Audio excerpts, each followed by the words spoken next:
I really am counting on you today to help me get through this. So I'm going to hold it together. At least I hope I will. Eugene Blinco. Got two words. He was born in 1934 in Palo Alto, California, at the Stanford University Hospital. His parents, Loyal Blinco and Marguerite Manning, had met each other and married in San Francisco. Dad's father, Loyal, was from Portland, Oregon, and had started a paper ruling business in San Francisco after he served in the U.S. Navy in France during World War I, along with his two brothers. Dad's mother, Marguerite, was from Spokane, Washington, and had relocated to San Francisco working in a photo laboratory, a processing lab. Dad mostly went by the name Gene all his life, as you probably who know him were familiar with, but his mother always insisted on calling him Eugene, oftentimes with a pronounced emphasis on the U syllable in various unpleasant sounding ways, as you can imagine, to communicate her displeasure. And if you knew my grandmother, well, let's just say that she had she would let that be known. Let's just put that. Ironically, his mother, she mostly called herself Peggy, even though her full name was Marguerite. Dad has one sibling, his sister Lorraine, who is here with us today. She's a few years older, but I won't give that away. You can tell them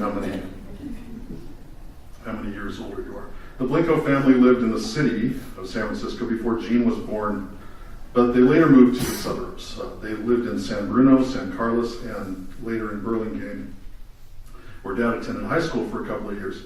His father used to take the train into the city most days for work, and Dad told stories about how he would often go along with his parents and his sister on the train they go into the city for shopping and entertainment.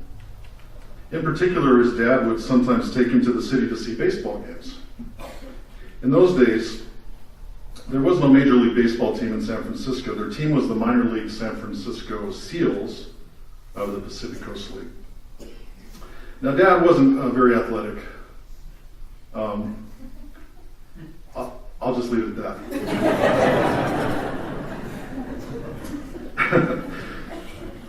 He was not very athletic, but he loved baseball. And he loved watching it, and he actually learned to play it tolerably well. He loved to play softball. And he told us about how in his early teens during the 1940s, he and his friends would sometimes jump on the train and go see the Seals game by peeking through the outfield fence because they didn't have the money for the tickets. And sometimes they would go down to the elaborate public swimming pools in San Francisco that were right on the edge of the ocean in those days. And they were called the Sutro Baths. When you're familiar with San Francisco, you might know about that. He had a lot of fond memories about that. Every time we go to San Francisco, he'd make sure we went through Golden Gate Park and went out to that area. And Dad showed an interest and an aptitude for music at a very early age, as you can imagine.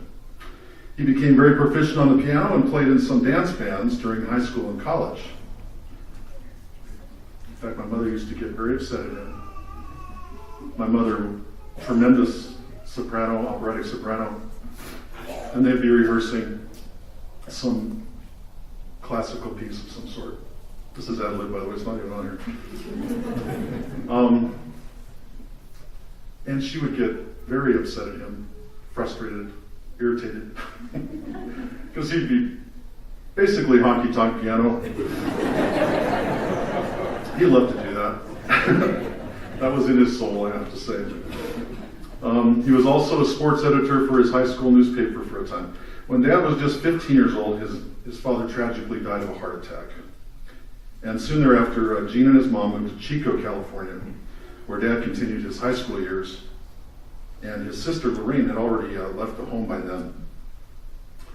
It was in Chico that Dad and his mom joined the LDS Church. Grandma Peggy told a story of how she and Dad had noticed some young men in white shirts and ties from time to time walking through the neighborhood, but they had no idea who these young men were. One day, Grandma had been praying for help with something, and she'd been doing this over the course of a few days. And she was on her knees in prayer on one of those days when two of those young men knocked on her door. They were, of course, the Mormon missionaries. And she let them in that day, and she and Gene were soon baptized. Grandma was always convinced that they had come by her house as an answer to her prayers. Dad went on to attend Chico State College for a time before he embarked on a mission for the church to Bern, Switzerland. Unfortunately, he was in Switzerland less than a year before being transferred back to California mission due to health problems related to his asthma and allergies. Switzerland was not kind to him in that regard. Some of the things I recall him telling us about his travels to and from Switzerland were, for one, that he made a transatlantic voyage crossing on the ocean liner Queen Mary. And so every time we go to Long Beach, he would make reference to that. And of course, we went and toured the Queen Mary, and he would take us to the places he remembered. And he and his companions, one time on their journeys, ended up spending an evening in Paris. And they were given permission to attend an opera at the famed Paris Opera House. He considered all of these experiences to be once-in-a-lifetime experiences, as I'm sure all of us can imagine.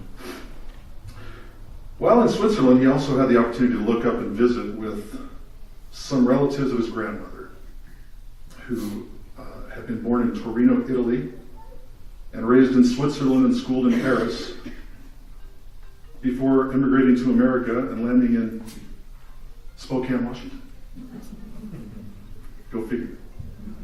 There's a story behind that one too, but I'll leave that for another day. While on his mission in California and Arizona, he also had the great experience of attending the Los Angeles Temple dedication. Yeah, he was old, I know. After his mission, Dad attended Brigham Young University, where he earned a bachelor's degree in music education. And during this period, he also sang in the Mormon Tabernacle Choir for a short time. It was at BYU that Dad met Marilyn Hanson, his bride-to-be. Marilyn was raised in a small town of Vail, Oregon, which is near Boise, Idaho. Her sheltered life experience and background was very different from Dad's, but they had one very important thing in common. You probably could guess what it is. It was music.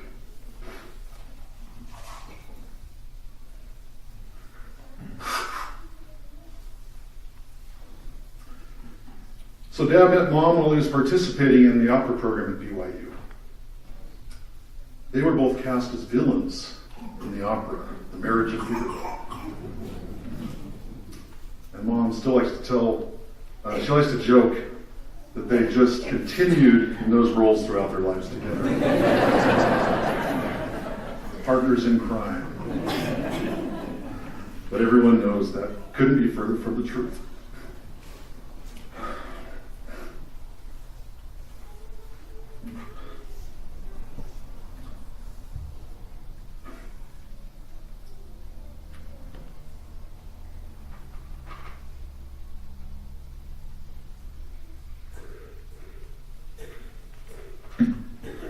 So they saw each other and they heard each other sing that first day, and as they say, the rest is history. They got married in the Salt Lake Temple in June of 1959, and Dad took a teaching job in a middle school, teaching middle school music in the southern Utah town of Richfield, Utah, where they began their married life together. It was in Richfield that Mom gave birth to their first child on December 16th, 1960. Don't start adding up those days. Leading up to my birthday, Dad had been posting each day on his classroom blackboard, counting down the number of days until Beethoven's birthday. The Peanuts comic strip was very popular at the time, and the piano player, Schroeder, who loved Beethoven, of course, had been counting down the days until Beethoven's birthday for weeks, and Dad was making a game of it with his class. And sure enough, that was the day I was born. When Dad returned to school the next day and relayed the news to his class, they were amazed and they were anxious to ask him what they had named the new baby boy. To which Dad replied, "Why, Ludwig, of course." So that was Dad's sense of humor, and those who knew him well,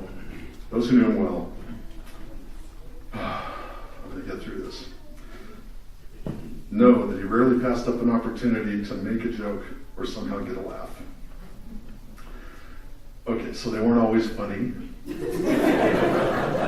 but that never discouraged Dad from trying, even if the only response he got was, He always thought his jokes were funny, and that made, after all, they made him laugh. And perhaps that's why he had such a long-lasting friendship of 50 years, I believe.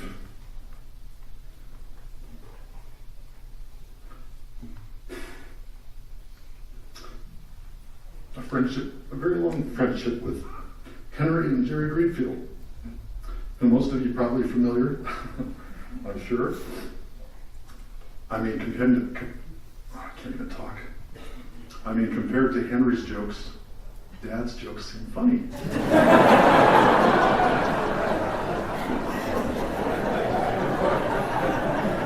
I think that's strike 3. He's been counting.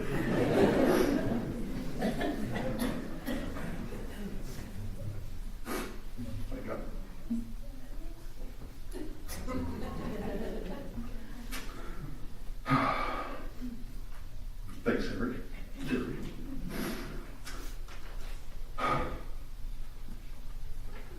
Yes, one might even say that Dad was easily amused. He would laugh hard and laugh often. Between Mom and Dad, there was rarely a shortage of laughter in our house. And that bass baritone voice of his, what resonance and projection. When we were kids, I remember we'd be outside playing down the street, and sometimes Dad would come out to call us inside with that booming voice. "Steve, it's time to come home." I can't really do him justice. But all the other neighborhood kids were terrified of that voice. They would say, "I think your dad is angry." Yes, that voice could be intimidating. In fact, just talking to Dad on the phone could be a challenging thing. And this is the usual way I would converse with Dad on the phone. And I'm not kidding. My wife can verify this. This is me talking to Dad. This is me talking on the phone.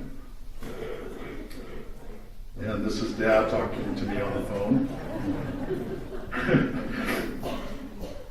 He just couldn't help it.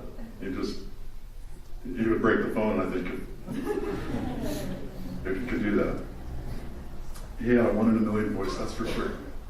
Throughout his many decades teaching music, he had a positive impact and influenced many people along the way. In Richfield, Utah, that was the case, as one of his young piano students was named Ron Staley, who went on to have a long and distinguished career as a professor of music at BYU and is the founder and director of the acclaimed BYU Singers, for those of you who are familiar. In fact, I remember we went to a concert at Lancaster High. Whichever direction that is, I forget now. I don't live here anymore. But we got to see them and visit with Ron Staley or Dr. Staley, after the concert. That was a great memory.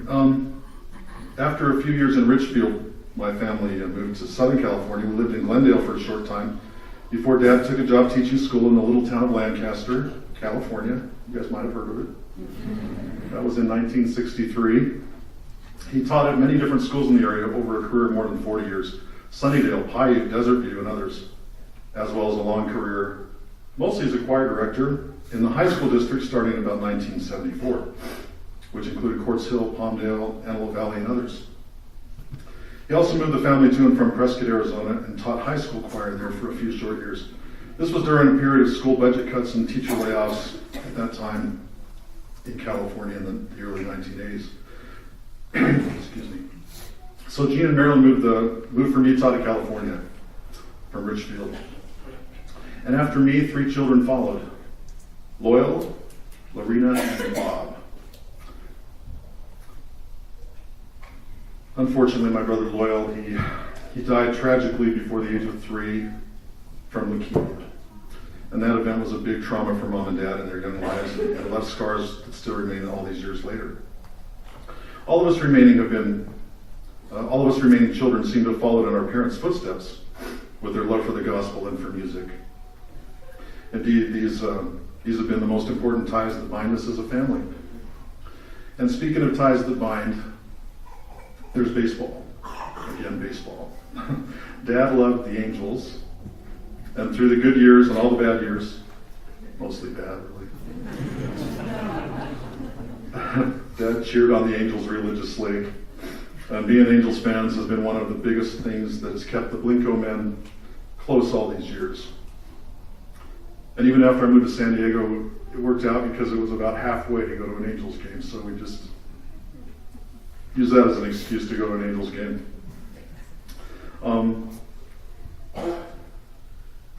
Even Mom has gotten with the program on the Angels in recent years, watching games on TV with Dad at his side, getting familiar with the players, although truth be told, I still don't think she really understands baseball.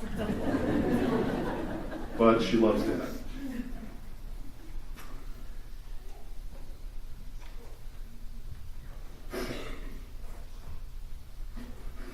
One of the memories my brother and I will cherish is the chance that we had recently to take Dad to Anaheim to see the Angels defeat their hated rivals, the Oakland A's. It was a big, important, decisive game, just a month or so before he had his stroke. Stroke was in November. Dad enjoyed witnessing that game immensely, and because he really did not like the Oakland A's. Some of the best moments I have with Dad the best memories I have of Dad promoting family unity stem from the couple of summers we spent working at Camp Whitsett, a Boy Scout camp in the Sierras.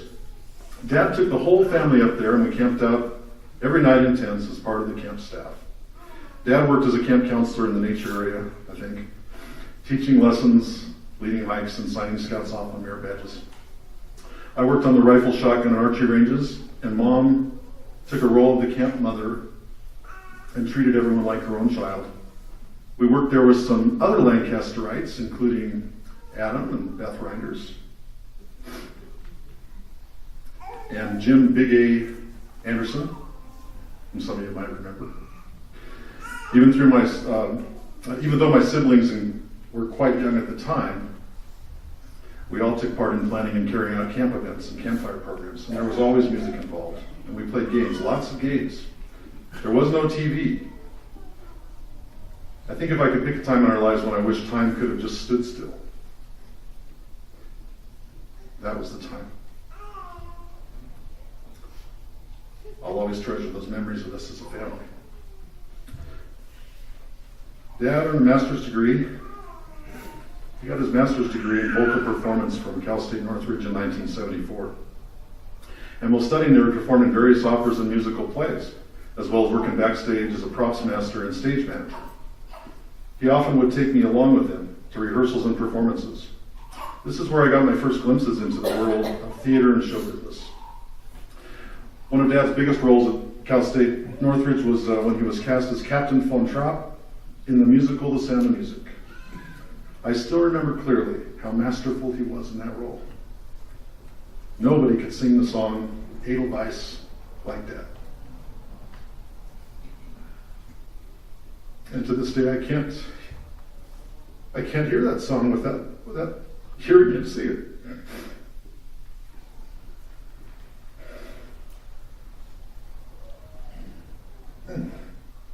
Sorry.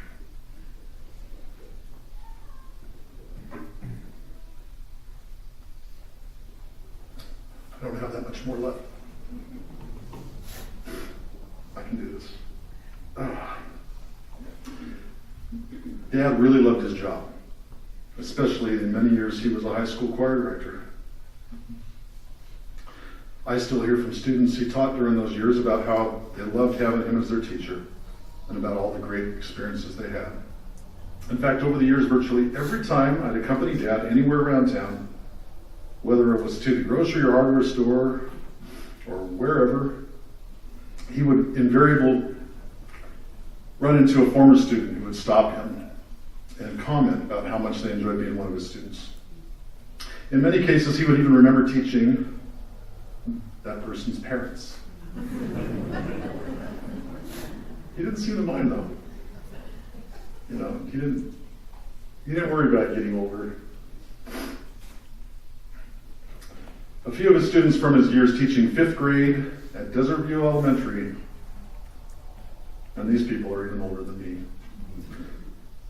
have related to me how much he influenced their lives for the better. He coached their sports teams, and they took great pride in being called the Desert View Desert Rats, which was a name of endearment that Dad had helped them come up with. They took great pride in that. Many of you will remember Bruce Graves. I seem to recall he was one of those desert rats at Desert View. Another one of those former 5th grade students told me about a unique way that Dad sometimes doled out discipline. Dad would sit him down all by himself and force him to listen to opera. A horror. Okay. I thought that was a great story. I didn't even know about that. And I probably was 25 years old, and I ran into this guy that had been in his class, and he says, "Oh, I remember your dad used to, I got in trouble one time, and he made me listen to opera." That's a great story. Okay, so I wonder, how many people do you think Dad had as students over all these decades? Just thinking about it makes my head hurt. I sat down actually last week and I started to think about it, and I just gave up. But I want to take a poll. I know this might be dangerous, but I'm going to take a poll. So raise your hand if you have Gene Blinco as a school teacher, or a music teacher, or choir director, or if you sang in one of his church choirs. Let's see a show of hands. I probably have to raise mine a bunch of times. Oh my gosh. Keep them up, just a little bit longer. Mom, take a look.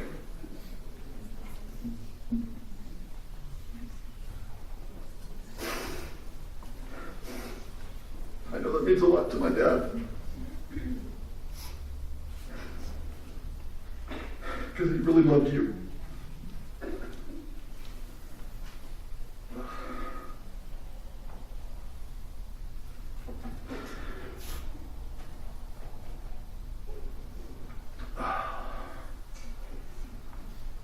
Dad was a very patient and gentle man, perhaps the most patient man I've ever known.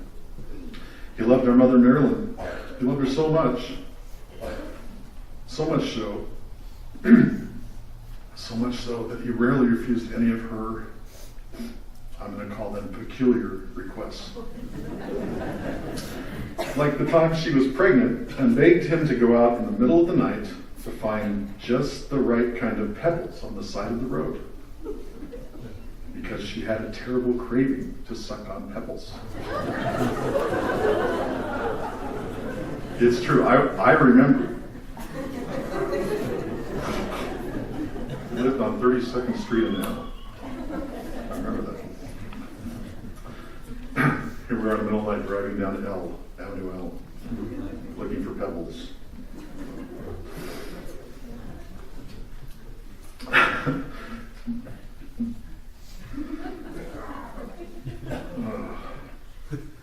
All right. And he always complied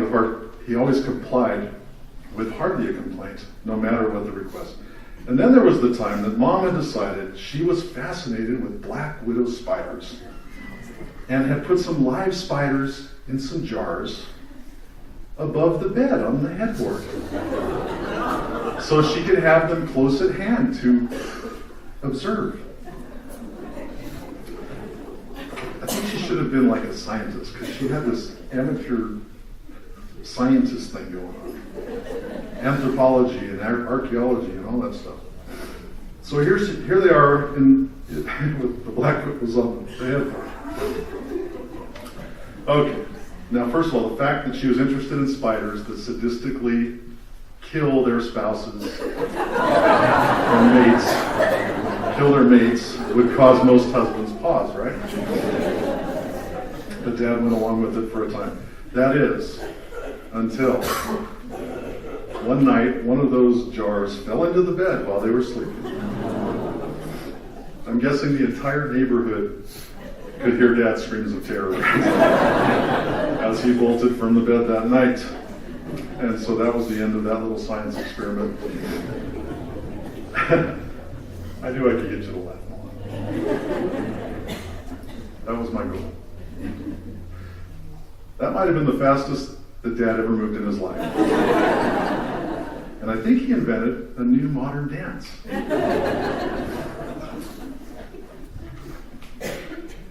I get creeped out if I just think there's a spider. It's not even, anyway. Okay. Dad was a singer. He was a baritone. And he always had a healthy and mostly good-natured rivalry with tenors. This is for Bill Chichkin, by the way. Where are you, Bill? There you are.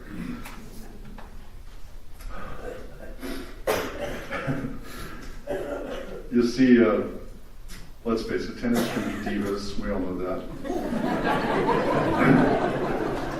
In opera, tenors always get the girls. And in choral music, they get to sing the most sublime passages of music ever written, in many cases. So it's understandable that he hated the tenors. All right, hated is a strong word. Despised, maybe? Maybe that's it. I don't know. Anyway, he loved to tell jokes about the arrogance of tenors. One of his favorites, and he told this I don't know how many times, maybe 1,000,000 times. No, really, 1,000,000 times. It was the one about the tenor who dies and goes to heaven, which that by itself is kind of questionable in itself. So the tenor arrives at the pearly gates, and St. Peter greets him and asks him what particular skills he might have to offer. The tenor asks if they have a choir, and St. Peter assures him that they do have a choir, but it could probably use some improving. The tenor replies that he's the man for the job, and that he's going to need, just to start with, he's going to need 10 million more basses, and 10 million more 10 million more altos, and about 5 million sopranos, just to start with. St. Peter thinks over this proposal for a minute, and then he inquires, but aren't you going to need some more tenors?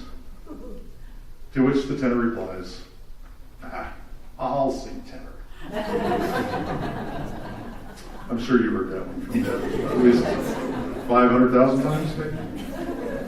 So Dad had his trials with tenors, and as a choir director, he always recognized their value, kind of looked upon them as a necessary evil, I suppose.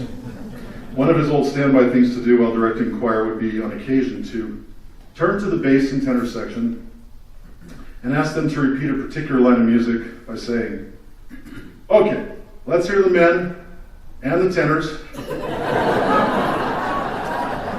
That was always a good one. One of my favorites.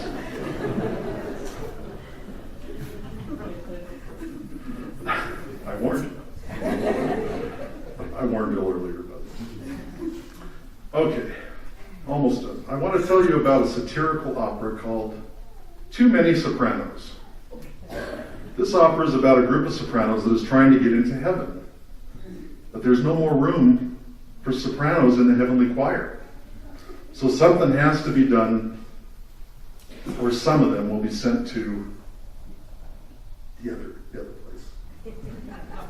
You know what I'm talking about. The choir needs more men to create the proper balance. So the sopranos are tasked to recruit more men into heaven who can sing in the heavenly choir. Of course, the opera is a comic satire, but for me it has some deeper connotations. I prefer to believe that Dad is going home to fulfill a mission. And perhaps part of that mission is to prepare the way and make room for at least one more soprano to get into heaven. And that would be his beloved partner in crime, the lead soprano of his life, his prima donna, his leading lady, my mom.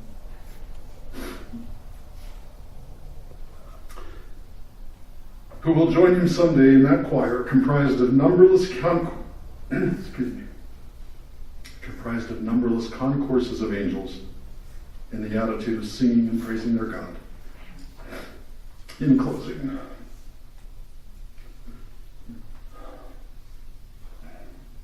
Dad was a faithful and obedient man who loved the Lord. It was simply never in his nature to be in any way rebellious. We would all do well to follow his example. And one of Gene Blinco's legacies was an unwritten tradition for the Blinco men to become proficient in the bass solo roles of Handel's Messiah. Now my son Michael, who incidentally is the last remaining Blinco male in a sea of female sisters and cousins, he paid a great homage to his grandfather Gene when he visited his hospital bedside a few days before his death and sang these words to him from Handel's Messiah, paraphrased from 1 Corinthians. Behold, I tell you a mystery. We shall not all sleep, but we shall all be changed in a moment, in the twinkling of an eye, at the last trumpet. The trumpet shall sound, and the dead shall be raised incorruptible. And we shall be changed.